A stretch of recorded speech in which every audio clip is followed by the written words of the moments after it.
یعنی قرآن کو کچھ ماننے اور کچھ نہ ماننے سے ٹکڑے ٹکڑے کر ڈالا.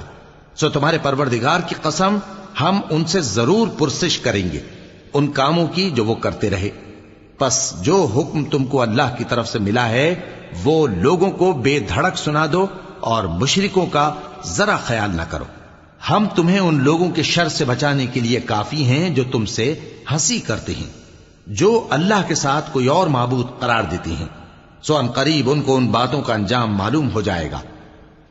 اور ہم جانتے ہیں کہ ان کی باتوں سے تمہارا دل تنگ ہوتا ہے، تو تم اپنے پروردگار کی تسبیح کہتے اور اس کی خوبیاں بیان کرتے رہو اور سجدہ کرنے والوں میں سے ہو جاؤ، اور اپنے پروردگار کی عبادت کیے جاؤ یہاں تک کہ تمہاری موت کا وقت آ جائے.